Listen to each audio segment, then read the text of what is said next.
बच्चों, आज हम देखेंगे एनसीईआरटी क्लास 8 की हिंदी की पूरक पाठ्य पुस्तक जिसका नाम है भारत की खोज। और इस पुस्तक को लिखा है पंडित जवाहरलाल नेहरू जी ने। और इस पुस्तक का जो तीसरा पाठ है उसका शीर्षक है सिंधु घाटी सभ्यता। और इस पाठ का जो सबसे पहला शीर्षक है वो है प्राचीन भारतीय सिंधु घाटी। तो आज हम इस पाठ का पहला भाग हम पढ़ेंगे। तो आइए देखते हैं इस पाठ में और इस शीर्षक के अंतर्गत पंडित जवाहरलाल नेहरू ने हमें भारत के बारे में क्या क्या बताया है। तो जैसा कि पहले भी मैंने भारत एक खोज के पुस्तक में जो भी पाठ हैं उन्हें मैंने फ्लो चार्ट की हेल्प से आप लोगों को पढ़ाया है और आशा है वो काफी आप लोगों को इजी भी लगा होगा और उन्हें याद रखना भी काफी सरल है। तो ये भी पाठ हम इसी तरह के फ्लो चार्ट के माध्यम से हम पढ़ेंगे। तो आज का जो टॉपिक है वो है पाठ 3 सिंधु घाटी सभ्यता। अब फिर से सिंधु घाटी सभ्यता के बारे में कुछ नई बातें पंडित जवाहरलाल नेहरू हमें बता रहे हैं। वो कौन कौन सी नई बातें हैं आइए हम देखते हैं इस पाठ में। भारत के अतीत की पहली तस्वीर। अब यहाँ पर पहली तस्वीर मतलब फर्स्ट पिक्चर। तो यहाँ पर जवाहरलाल नेहरू ने सिंधु घाटी सभ्यता को भारत के अतीत, भारत का जो इतिहास है उसकी सबसे पहली तस्वीर उन्होंने क्यों बताया है। ये इसलिए कहा है क्योंकि भारत के इतिहास में जो सबसे पहली सभ्यता की बात की गई है वो थी सिंधु घाटी सभ्यता। और सिंधु घाटी सभ्यता से भारत जो था वो काफी प्रभावित भी था। तो यहां पर देखते हैं सिंधु घाटी सभ्यता के बारे में और पंडित नेहरू हमें क्या बता रहे हैं। अवशेष सिंध और मोहनजोदड़ो, पश्चिमी पंजाब, हड़प्पा। अब यहाँ पर जैसा कि आप जानते हैं कि हमारे जब भारत का विभाजन हुआ उसके बाद ही ये जो इंडिया पाकिस्तान का जो बॉर्डर है वो सारी चीजें बनी। पहले ये कोई भी इस तरह की सीमाएं नहीं थी, कोई बाउंड्री नहीं थी। तो ये सारा पाकिस्तान का एरिया, भारत का जो क्षेत्र है वो सब एक जैसा ही था। तो यहाँ पर अब सिंधु घाटी की जो सभ्यता के जो अवशेष मिले हैं, जो रिमेन्स मिले हैं, वो कहाँ पर मिले हैं। वो मिले हैं सिंध के मोहनजोदड़ो में। और दूसरा पश्चिमी पंजाब, वेस्ट पंजाब का जो एरिया है वहां पर हड़प्पा जो जगह है वो हुआ करती थी, वहां पर भी हमें सिंधु घाटी सभ्यता के बहुत सारे रिमेन्स या अवशेष मिले हैं। उसके बाद है इतिहास में क्रांति। अब इस तरह से इतनी पुरानी जो सभ्यता है सिंधु घाटी सभ्यता, करीब 5 से 6 हजार वर्ष पुरानी ये सभ्यता मानी जाती है। तो उस वक्त जैसे ही इस सभ्यता के अवशेष हमें मिलना शुरू हुए तो हमारे भारत के इतिहास में ये एक क्रांति जैसी आ गई। तो भारत के इतिहास के लिए ये एक बहुत बड़ी बात थी। इतनी पुरानी सभ्यता के बारे में हमें इन जगहों से पता चला था। मोहनजोदड़ो और हड़प्पा के बीच की दूरी। अब यहाँ पर एक चीज और जो विशेषज्ञ हैं या जो आर्कियोलॉजिस्ट हैं उन्होंने एक बात और बताई है कि मोहनजोदड़ो और जो हड़प्पा है, मोहनजोदड़ो सिंध में है, हड़प्पा जो है वो पंजाब में है, इन दोनों के बीच की जो दूरी है वो बहुत ज्यादा है। तो यहाँ पर मोहनजोदड़ो और हड़प्पा के बीच का जो क्षेत्र है वहां पर खंडहरों को भी खोजा गया। खंडहर होते हैं टूटी फूटी इमारतें जो काफी पुरानी हो जाती हैं और समय के साथ वो गिर जाती हैं, टूट जाती हैं, उन्हें हम खंडहर कहते हैं। तो इन दोनों जो जगह है उनके बीच में बहुत सारे खंडहरों की भी खोज की गई थी। नगरों के अवशेष, और इनके बीच में ऐसे शहर, छोटे छोटे शहर, नगर भी बसे हुए होंगे उस वक्त जो कि खुदाई के समय निकले थे और उनके अवशेष हमें मिले थे। प्राचीन मानव द्वारा बसाए गए। और ये माना जाता है कि जो 5-6 हजार वर्ष पहले जो लोग यहाँ पर जमीन पर रहा करते थे, धरती पर रहा करते थे, उन्होंने ही इस तरह के नगर जो हैं वो बसाए होंगे। तीसरा पॉइंट है उत्तर भारत में दूर तक फैली है। और ये जो अवशेष हैं, ये सारी जो चीजें मिली हैं धीरे धीरे खुदाई करते करते, वो जो खुदाई हुई है वो उत्तर भारत तक इन लोगों ने इस तरह के अवशेष उन्हें जमीन से मिले हैं। तो उत्तर भारत तक ये जो सभ्यता है वो फैली हुई थी, इस तरह से माना जा रहा है। भविष्य में भी नई खोजों की उम्मीद। तो यहाँ पर जो विशेषज्ञ हैं या जो आर्कियोलॉजिस्ट हैं वो ऐसी उम्मीद कर रहे हैं कि भविष्य में जब फिर से इस सभ्यता के बारे में जानने के लिए कुछ और काम किया जाएगा, खुदाई की जाएगी या और अवशेष निकालने की योजना बनाई जाएगी, तो उस वक्त हमें पूरी उम्मीद है कि और भी हमें बहुत सारी नई बातें हमें इस सभ्यता के बारे में पता चलेंगी। तो ये है पेज 17 का एक्सप्लेनेशन। अब आइए देखते हैं दूसरे पेज में पंडित नेहरू हमें क्या बता रहे हैं। तो यहाँ पर इस पेज में पेज नंबर 17 और 18 में पंडित नेहरू हमें बता रहे हैं कि सिंधु घाटी सभ्यता के अवशेषों का फैलाव।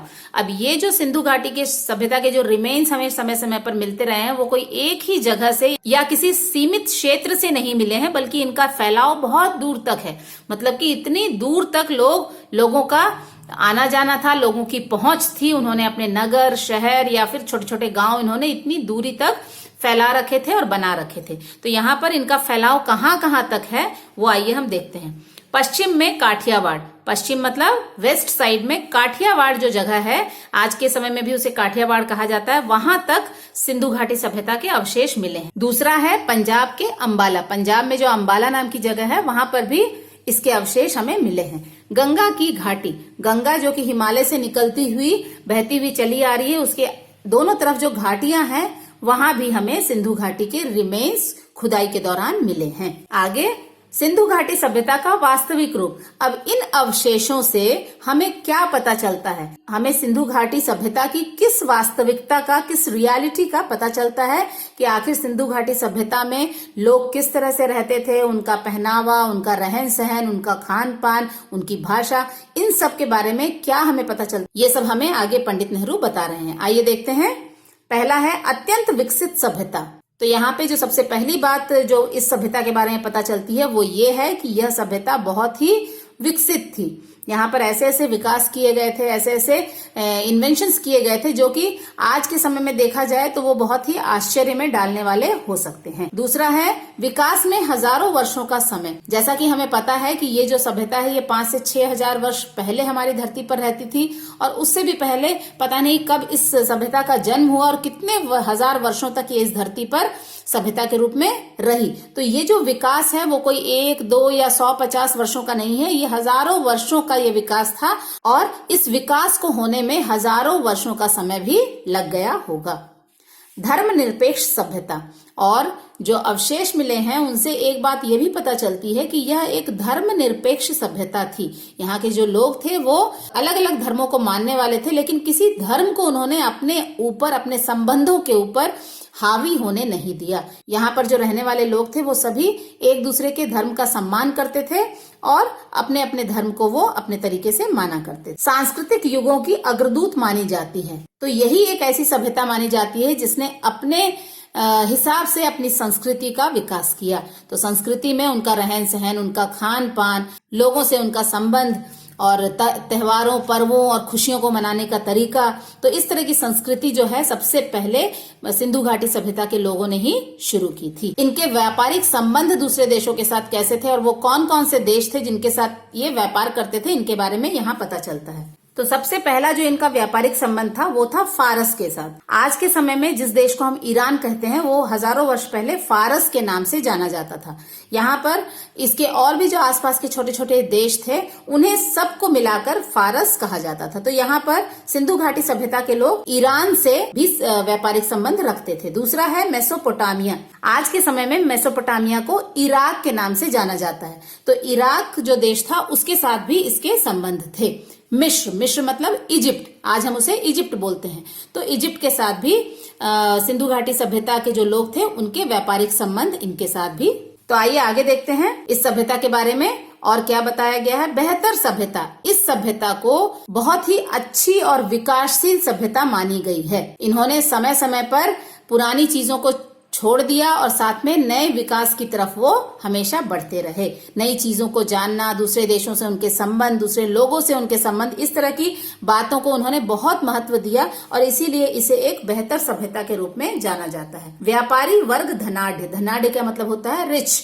यहाँ पे जो व्यापारी वर्ग थे, जो व्यापार करने वाले लोग थे, वो काफी धनी थे। सड़कों पर छोटी छोटी दुकानों की कतार। अब यहाँ पर जो सड़कें थी वो कभी भी ऐसा नहीं था कि सिर्फ सड़कें ही बनी हुई है। हमेशा चाहे कोई भी सड़क हो, छोटी बड़ी, हर सड़क के दोनों किनारों पर छोटी छोटी दुकानें देखने को मिलती थी।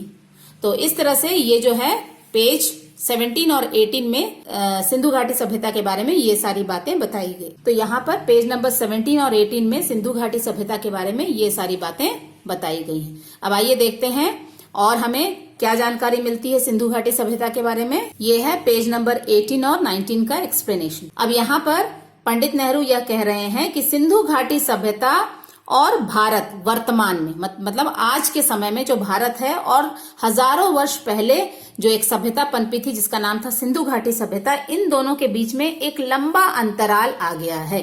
मतलब एक लंबा समय बीत चुका है। आज हम भारत को जिस रूप में देख रहे हैं उसमें और हजारों, 5 से 6 हजार वर्ष पहले की सिंधु घाटी सभ्यता के बीच में हजारों वर्षों का समय बीत चुका है। इस समय में क्या क्या बदलाव आए ये हम देखते हैं। कम जानकारी उपलब्ध, लेकिन इस लंबे अंतराल की वजह से एक नुकसान हुआ है कि इस सभ्यता का जो पता है हमें देर से चला और इस सभ्यता के बारे में बहुत कम जानकारी हमें मिली है।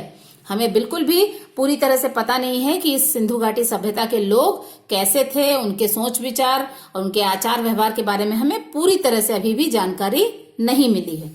असंख्य परिवर्तन, इस लंबे अंतराल के कारण बहुत तरह के बीच में परिवर्तन हुए, वो भी एक कारण था कि हमें इस सिंधु घाटी सभ्यता की जानकारी इतनी कम है। दोनों में जुड़ाव, लेकिन कहीं ना कहीं कुछ ना कुछ ऐसा है जो कि सिंधु घाटी सभ्यता और भारत को एक दूसरे से जोड़ता है, और इस जुड़ाव के भी बहुत सारे प्रमाण, बहुत सारे एविडेंस हमें मिले हैं। मोहनजोदड़ो और हड़प्पा से मिले अवशेषों से मिली जानकारी। अब यहाँ पर मोहनजोदड़ो और हड़प्पा में जब खुदाई की गई, विशेषज्ञों द्वारा वहां पे खोजा गया, तो वहां पर जो अवशेष मिले, रिमेन्स मिले, उनसे भी हमें सिंधु घाटी सभ्यता के बारे में बहुत सारी बातें पता चलती हैं। वो कौन कौन सी बातें हैं, आइए देखते हैं।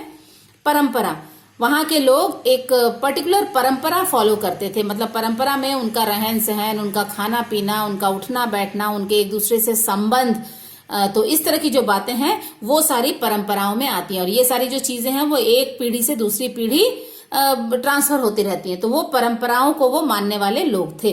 उनका रहन सहन, उनके रहने के लिए किस तरह के मकान वो बनाते थे और किस तरह के रास्ते थे वहां के, पानी का घर घर तक पहुंचने का क्या प्रबंध था, जो नालों का किस तरह का प्रबंध उन्होंने किया था, तो इस तरह से वहां का रहन सहन कैसा था, वो सब बातें भी हमें इस सभ्यता के बारे में पता चलती हैं। लोक प्रचलित रीति रिवाज, वहां के लोग किस तरह के रीति रिवाज मानते थे, कुछ ऐसी चीजें भी मिली हैं जिनसे हमें वहां के रीति रिवाजों के बारे में भी पता चलता है। दस्तकारी मतलब होता है हाथ से बनाई हुई चीजें। तो यहाँ पर ऐसी भी बहुत सारी चीजें मिली हैं जो कि उस वक्त के जो कलाकार थे वो हाथ से उनका निर्माण किया करते थे।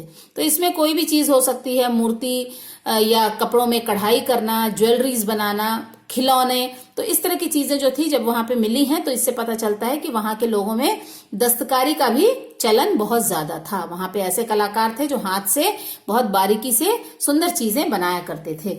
6-7 हजार वर्ष पुरानी, तो जैसा कि पहले ही हमें पता चल चुका है कि यहाँ पे जो रिमेन्स मिले हैं, जो अवशेष मिले हैं, उनसे साफ पता चलता है कि ये जो सिंधु घाटी सभ्यता जो है वो 6 से 7 हजार वर्ष पुरानी है। पोशाकों के फैशन, अब यहाँ पर लोगों की जो पोशाकें थी उनके बारे में भी हमें थोड़ी बहुत जानकारी हमें है, और वहां पर किस तरह का फैशन था, किस तरह के कपड़े लोग पहनते थे, इन सारी बातों की हमें जानकारी इन मोहनजोदाड़ो और हड़प्पा से मिले हुए अवशेषों से पता चलती है। ये तो जानकारी हो गई कि सिंधु घाटी सभ्यता जो कि 5 से 6 हजार वर्ष पुरानी थी, वहां पर लोग किस तरह की परंपरा, रहन सहन, पोशाक, रीति रिवाज और दस्तकारी का कार्य किया करते थे। अब आज के समय में जो भारत है उसका विकास कैसे हुआ और आज हम अपने आप को कहाँ खड़ा हुआ पाते हैं, ये हम यहाँ पर देखेंगे। भारत का विकास, निरंतरता, अब यहाँ पर भारत जो है उसका जो विकास हुआ है वो भी निरंतर हुआ है। कभी भी हमने अपने विकास को रोका नहीं। नई नई चीजें हमारे रहन सहन में, हमारी संस्कृति में जुड़ती गई और हमारा विकास धीरे धीरे होता गया। यह एक निरंतर प्रक्रिया रही। शिशु से सयाने तक का सफर, और ये ऐसा माना जाता है कि 5 से 6 हजार वर्ष पहले अगर हम अपने भारत को देखें तो उसका रूप एक शिशु की तरह था। मतलब कि उसे ना तो चलना आता था, ना बोलना आता था, मतलब उस वक्त कोई विकास नहीं था हमारे देश में। लेकिन धीरे धीरे जैसे जैसे समय बीतता गया, जो भारत जो है उसने शिशु से एक सयाने का रूप धारण कर लिया। मतलब अब वो बहुत समझदार हो गया है। समझदार होने का मतलब यह है अब हमने बहुत विकास कर लिया है। अब ये हमारा जो देश है वो एक विकासशील देश या विकसित देश के रूप में उभर कर सामने आया है। कला एवं तकनीकी का विकास, और इसमें सबसे जो ज्यादा विकास हुआ है वो किन क्षेत्रों में हुआ है, कला और तकनीकी के क्षेत्र में। तो ये एक ऐसा विकास है जो कि हमें दूसरे विकासशील देशों के साथ लाकर खड़ा कर देता है। जड़ें सिंधु घाटी सभ्यता में है, लेकिन जो हमें सिंधु घाटी के अवशेष मिले हैं उनसे आज भी यह बात साबित होती है, जो हमारा देश है भारत, उसकी जो जड़ें हैं वो सिंधु घाटी सभ्यता में ही है। मतलब हमारा जो ओरिजिन हुआ है वो सिंधु घाटी सभ्यता से ही हुआ है। तो बच्चों, ये है तीसरे पाठ का पहला शीर्षक, सिंधु घाटी सभ्यता का सारांश। तो आशा है आप लोगों को इस फ्लो चार्ट के माध्यम से यह जो शीर्षक है वो अच्छे से समझ में आ गया होगा।